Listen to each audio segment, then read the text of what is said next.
Iran और Israel के बीच आसमान में मिसाइलें धधक रही हैं।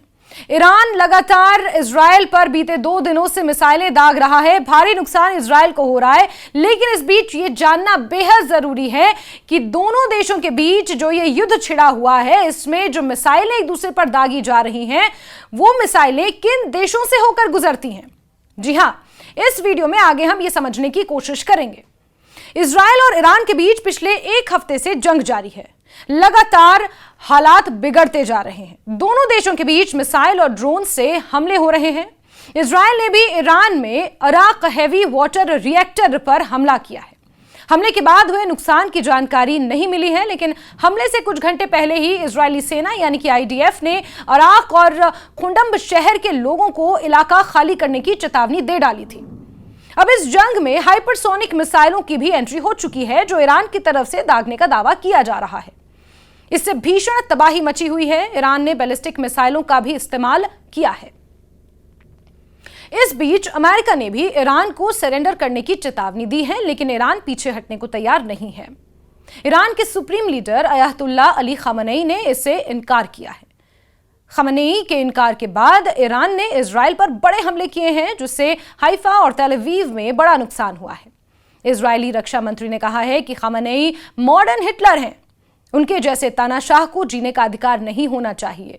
उन्होंने हमेशा अपने एजेंटों के जरिए इजराइल को खत्म करना चाहा। फिलहाल इजराइल और ईरान की ओर से आसमान में मिसाइलों का मेला लगा हुआ है। ईरान ने इस युद्ध में अब तक करीब 400 मिसाइलें और सैकड़ों ड्रोन इजराइल पर दागे हैं। इनमें फतेह-1, शहाब-3, गदर और खुर्म शहर जैसी लॉन्ग मिड रेंज मिसाइलें शामिल हैं।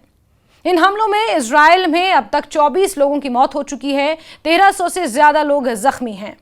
कई मिसाइलें इजराइल के रिहायशी इलाकों में गिरी हैं, जिससे इजराइल को भारी नुकसान हुआ है। इजराइल और ईरान दोनों पड़ोसी देश नहीं हैं। मीडिया रिपोर्ट्स के मुताबिक अगर ईरान मैक 5 गति वाली बैलिस्टिक मिसाइल से हमला करता है तो मिसाइल को इजराइल तक पहुंचने में 12 मिनट लगते हैं। वहीं कुछ मिसाइलों को हिट करने में 6 से 7 मिनट का समय लग जाता है। फतेह-1 जैसी सुपरसोनिक मिसाइल 16,000 से 18,500 किलोमीटर प्रति घंटा की रफ्तार से सिर्फ 6 से 7 मिनट में ही इजराइल पहुंच जाती हैं। क्रूज मिसाइलों को लगभग 2 घंटे का समय इजराइल पहुंचने में लग जाता है।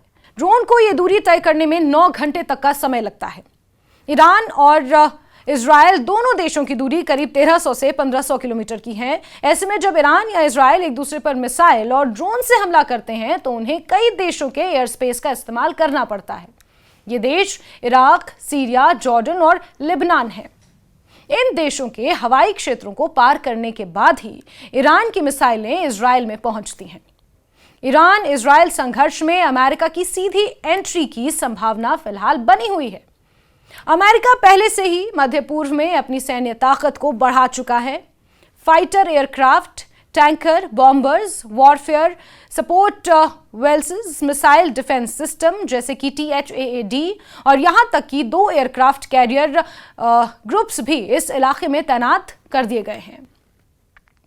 अमेरिकी राष्ट्रपति डोनाल्ड ट्रंप ने ईरान पर हमले की योजना को मंजूरी भी एक तरह से दे दी है, लेकिन अभी अंतिम आदेश को रोक कर रखा है, यह देखने के लिए कि ईरान अपने परमाणु कार्यक्रम को छोड़ता है या नहीं। और हालिया रिपोर्ट्स के मुताबिक एक नई खबर सामने आई है, जिसके मुताबिक अमेरिका ने 2 हफ्ते का और वक्त ईरान को दिया है, ऐसा अमेरिका दावा करता है।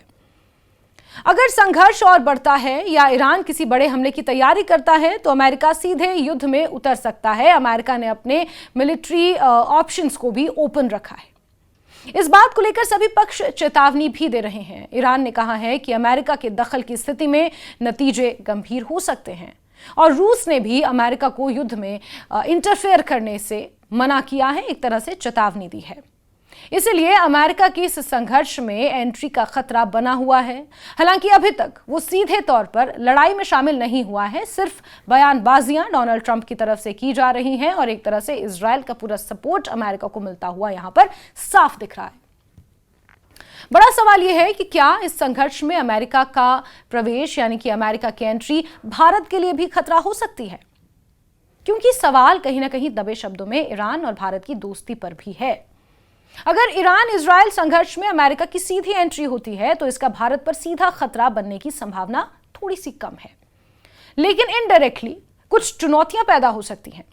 भारत के लिए जो पॉसिबल कुछ चुनौतियां हैं उसमें अंतर्राष्ट्रीय व्यापार और ऊर्जा सुरक्षा यानी कि एनर्जी सिक्योरिटी एक बहुत बड़ा मसला है, क्योंकि भारत लगभग 85% ऊर्जा का आयात करता है, यानी कि उसे इंपोर्ट करता है।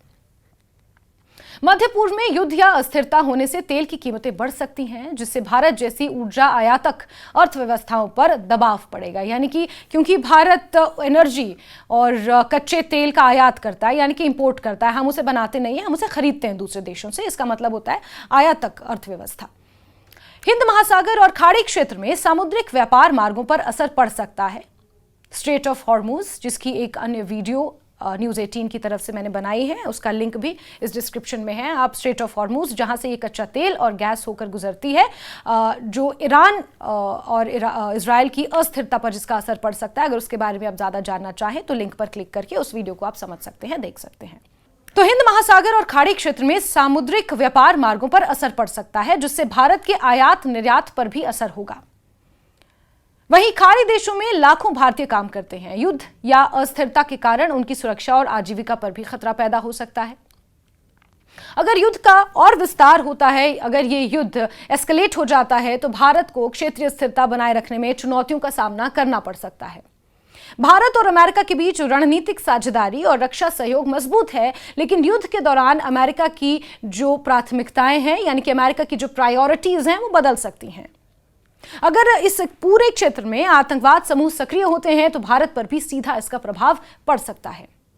तो क्या अमेरिका का प्रवेश भारत के लिए सीधा खतरा बनेगा? ऐतिहासिक रूप से भारत और अमेरिका के बीच तनाव कभी कभी युद्ध जैसी स्थिति तक पहुंचा है, जैसे कि 1991 में कश्मीर संकट के दौरान। लेकिन आज दोनों देश रणनीतिक साझेदार हैं, सैन्य सहयोग उनके बीच बढ़ा है। ट्रंप और प्रधानमंत्री नरेंद्र मोदी की दोस्ती या उनके बीच की जो सौहार्दपूर्ण बातचीत है, वो हम सब जानते हैं, G7 के दौरान भी हमने देखा। लेकिन वर्तमान में ईरान इजराइल संघर्ष में अमेरिका की एंट्री होने पर भारत पर सीधा सैन्य खतरा होने की संभावना फिलहाल नहीं है।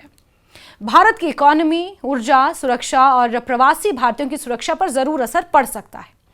अमेरिका की नीतियों में बदलाव से भारतीय प्रवासियों और व्यापार पर भी प्रभाव पड़ सकता है, जैसा कि हम बीते कुछ दिनों से देख रहे हैं। कश्मीरी स्टूडेंट्स को ईरान से बाहर निकालना भारत के लिए कहीं ना कहीं थोड़ी बहुत चुनौती जरूर है, लेकिन अन्य देशों के साथ भारत के रिश्ते अच्छे हैं, तो ऑपरेशन सिंधु सफलतापूर्वक चलाया जा रहा है और हर दिन सैकड़ों की संख्या में जो स्टूडेंट्स हैं, जो मेडिकल की पढ़ाई करने के लिए खासतौर पर ईरान में मौजूद हैं, उन्हें वापस भी लाया जा रहा है। अंत में ईरान इजराइल संघर्ष में अमेरिका के प्रवेश से भारत पर सीधा सैन्य खतरा होने की संभावना बहुत कम है, लेकिन अर्थव्यवस्था, ऊर्जा सुरक्षा, प्रवासी भारतीयों की सुरक्षा और क्षेत्रीय स्थिरता पर एक इनडायरेक्ट असर जरूर पड़ सकता है। वर्तमान में भारत और अमेरिका के बीच रणनीतिक साझेदारी मजबूत है, जो दोनों देशों को एक दूसरे के समर्थक भी बनाती हैं। लेकिन इस बात से इनकार नहीं किया जा सकता कि ईरान और इजराइल के बीच जो ये संघर्ष की स्थिति है, अगर ये एस्केलेट होती है, अगर अमेरिका डायरेक्टली इस युद्ध में कूद पड़ता है, तो भारत पर भी और पूरी दुनिया पर भी इसका आंशिक असर जरूर आएगा।